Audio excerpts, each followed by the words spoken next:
लोकांसांगे ब्रह्मज्ञान आणि आपण मात्र कोरडे पाषाण। नमस्कार।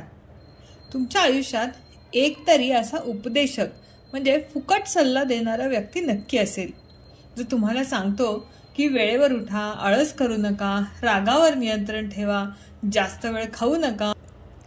दुसऱ्यांना ज्ञान देताना आपण सगळेच एकदम बुद्धिमान गुरु असतो। आपण जगातील सर्व नियम, धर्म आणि नीतिशास्त्र सांगतो, कारण ती गोष्ट दुसऱ्यासाठी असते।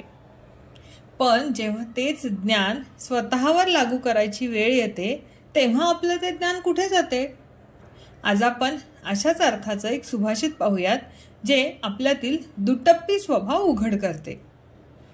परोपदेश वेलायाम शिष्टाः सर्वे भवन्ति वै, विस्मरन्ति तु शिष्टत्वं स्वकार्ये समुपस्थिते।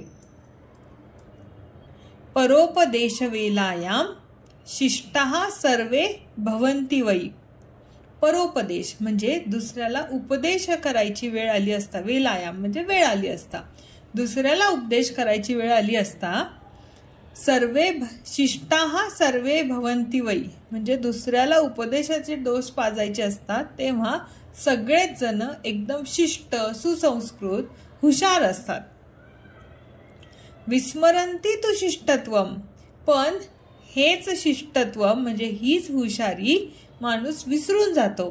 कधी? तर स्वकार्ये समुपस्थिते म्हणजे स्वतःवर तशीच वेळ जेव्हा येते, तेव्हा मात्र सगळी हुशारी विसरून जातात आणि स्वतःच्या स्वार्थाला अनुसरून जे काही असेल तसेच वागतात।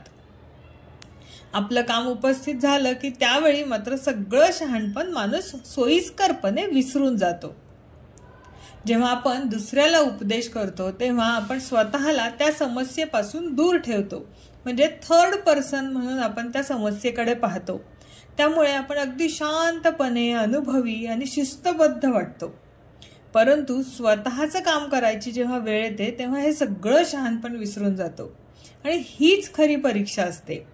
जेव्हा आपल्याला स्वतःच्या अहंकारावर, स्वतःच्या आळसावर, स्वतःच्या लोभावर नियंत्रण ठेवायचे असते, तेव्हा सगळे शिष्टाचार आणि उपदेश विसरले जातात। मित्रांनो, या सुभाषिताचा अर्थ अगदी सोपा आहे। बोलणं सोपं आणि करणं कठीण।